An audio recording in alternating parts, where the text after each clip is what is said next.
తాకట్లో ఉన్న మీ బంగారాన్ని విడిపించి ఆ రోజు ఆన్లైన్ రేటుకి కొంటాం. Sharma gold company. అందరికీ నమస్కారం. నా పేరు మాధురి. ఈరోజు మనతో పాటు ఉన్నారు ప్రముఖ జ్యోతిష్య వాస్తు పండితులు బ్రహ్మశ్రీ డాక్టర్ నాయకంటి మల్లికార్జున శర్మ గురువు గారు మనతో పాటు ఉన్నారు. నమస్కారం గురువు గారు. నమస్కారం అమ్మా. గురుగారు, ఈ ఫిబ్రవరి మాసంలో ఇంకా మీన రాశి వారికి ఎలా ఉండబోతుందో తెలియజేస్తారా? మీనరాశి వాళ్ళకి గ్రహ సంచార వీక్షణం ముందుగా తెలుసుకుందాం. మీనరాశి వాళ్ళకి ఫిబ్రవరి మాసంలో ఏ విధంగా ఉందో ఒకసారి మనం తెలుసుకుందాం.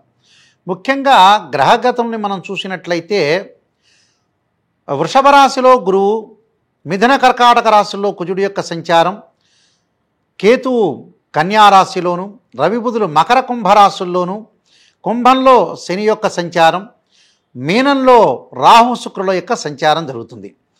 ఈ మాసంలో ముఖ్యంగా ఫిబ్రవరి మాసంలో వీళ్ళకి ఏ విధంగా ఉండబోతుంది అని చూసుకునేటట్లయితే మీనరాశి వాళ్ళకి శుక్రగ్రహం ప్రభావం వల్ల ఆర్థిక పరంగా ఆదాయం అనేది బాగుంటుంది. సుఖము, సౌఖ్యము, భోగము లభించే అవకాశం ఎక్కువగా ఉంటుంది.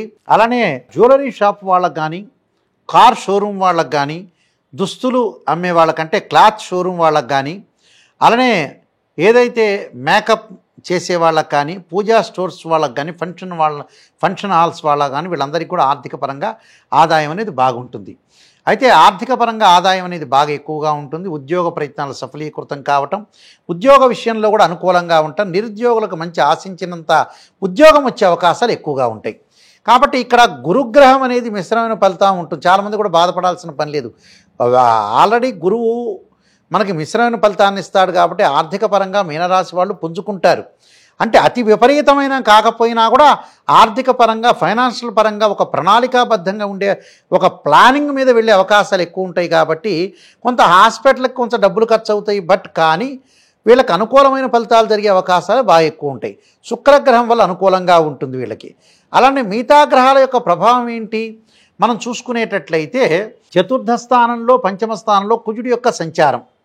చతుర్థ స్థానంలో కుజుడి యొక్క సంచారం వల్ల కొంత తల్లి యొక్క ఆరోగ్యాన్ని విషయంలో కొద్దిగా జాగ్రత్త వహించాలి. అలానే ఇక్కడ ద్వితీయాధిపతి చతుర్థ స్థానంలో ఉండటం, అలానే చతుర్థ పంచమాల్లో ఉండటం వల్ల కూడా సంతానపరంగా కొంత ఆందోళనకరంగా ఉండటం, సంతాన విషయంలో కొంత ఆలోచన సరళి అనేది కొంత ఎక్కువగా మారుతూ ఉంటుంది. అంటే వాళ్ళ యొక్క పిల్లల విషయాలు పట్టించుకోవటం, పిల్లల యొక్క శ్రద్ధ ఇలాంటివి ఎక్కువగా ఉండే అవకాశాలు వీళ్ళకుంటాయి. కాబట్టి అవి నీడు కంపల్సరీ. కాబట్టి పిల్లల గురించి ఆలోచన చేయండి. ఆలోచన చేయటం, వాళ్ళ విషయాలు శ్రద్ధ పెట్టాలి.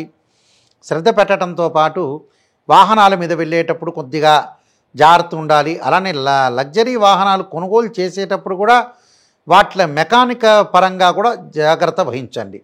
అంటే ఏదైనా కొనేటప్పుడు వాహనాన్ని కొనుగోలు చేసేటప్పుడు not only car, two wheeler అనుకోవచ్చు, ఏదైనా సరే వాళ్ళ పరంగా వృత్తిపరంగా ఉండే వాహనం ఏదైనా కొనుగోలు చేసేటప్పుడు మటుకు 10 మందిని ఆలోచన చేసి కొనండి. దానితో పాటు కోర్టు సమస్యల పరిష్కారం జరిగే అవకాశాలు ఎక్కువ ఉంటాయి. అంటే చాలా వాయిదాలు జరిగి కోర్టు సమస్యల పరిష్కారం కావటం, అన్నదమ్ముల మధ్యలో ఫస్ట్లో ప్రథమార్థంలో గొడవలు పెరిగి తర్వాత ద్వితీయార్థంలో గొడవలు తగ్గే అవకాశాలు ఎక్కువగా ఉంటాయి. దాని తర్వాత జన్మంలో రాహు ఉండటం వల్ల ఆరోగ్యపరంగా కూడా కొంత శ్రద్ధ పెట్టండి.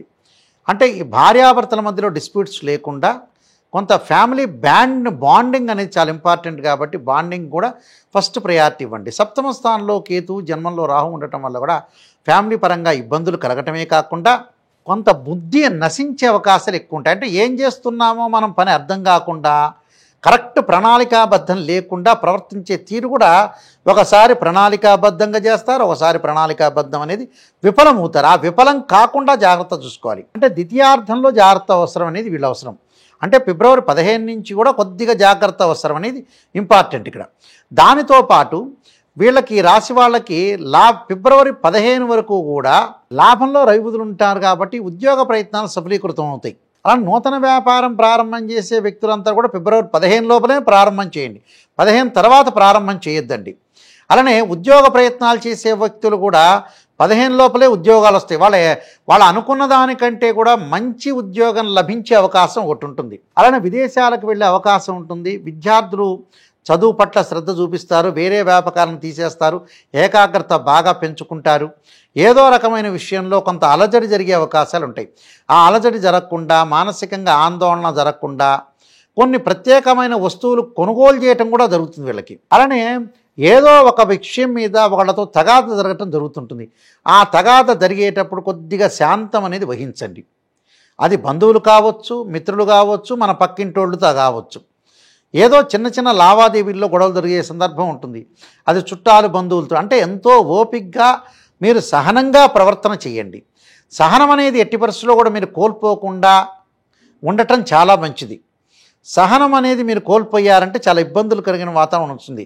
మీ తోటి కొలీగ్స్ తోటి కానీ, అలానే స్నేహితులతో కానీ, బంధువులతో కానీ, కుటుంబ పరంగా కుటుంబంలో ఉండే భార్యాభర్తలు పిల్లలతో కూడా సహనంగా ప్రవర్తన చేయటం చాలా మంచిది.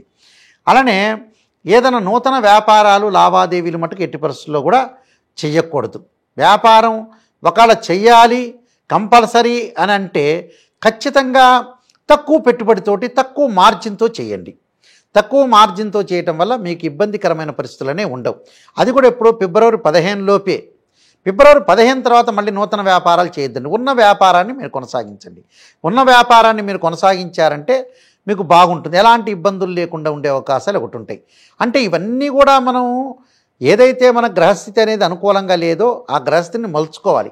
అలానే 12వ స్థానంలో శని, అంటే దాని యొక్క ఎల్నాటి శని ప్రభావం. చాలామంది కూడా అమ్మ ఎల్నాటి శని వచ్చింది అని భయభ్రాంతులు చెందుతుంటారు. అలాంటి భయభ్రాంతులు చెందాల్సిన పని లేదు. మనకి గోచారరీత్యా చెప్పే ఫలితాలు ఎప్పుడు కూడా 20% నుంచి సపోర్ట్ చేస్తాయి.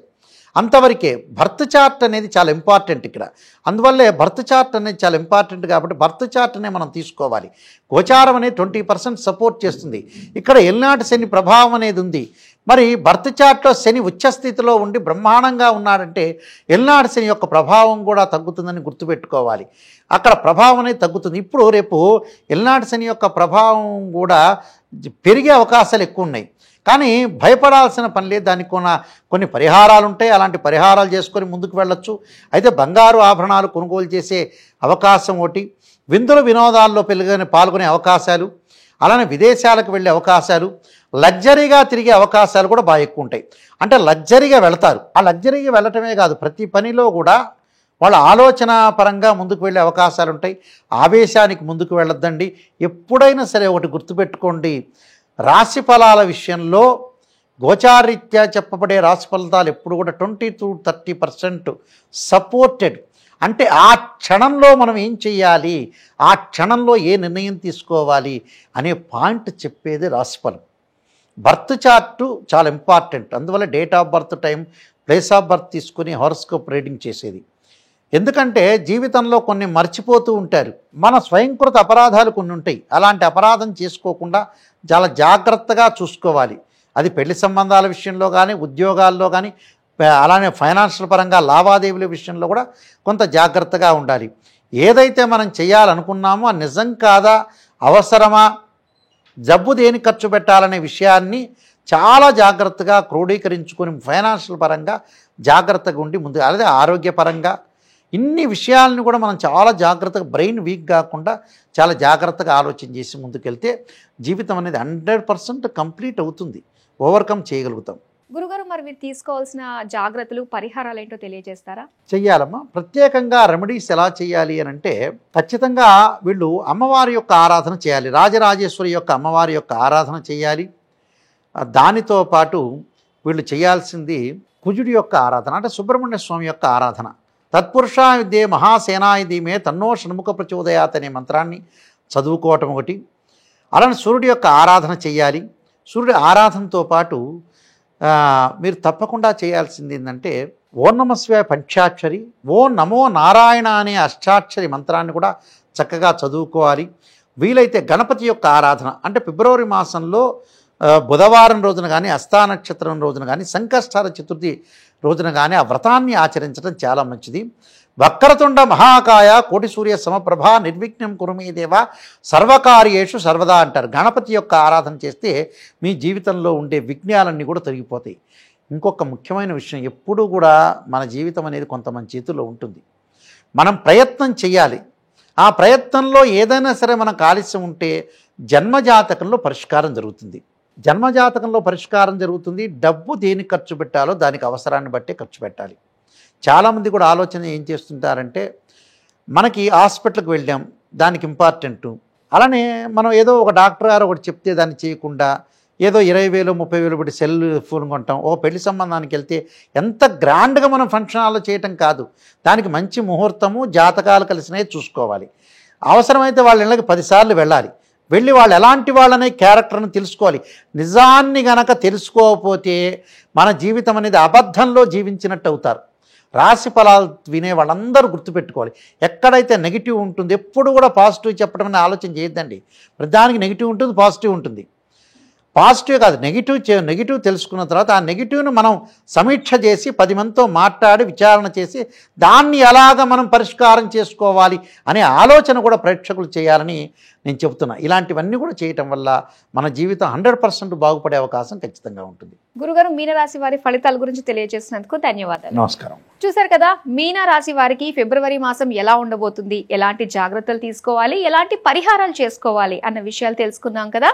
మరి వచ్చే ఎపిసోడ్లో మరిన్ని ముఖ్యమైన విషయాలతో మళ్ళీ మీ ముందుంటాం. అంతవరకు సెలవు, నమస్తే.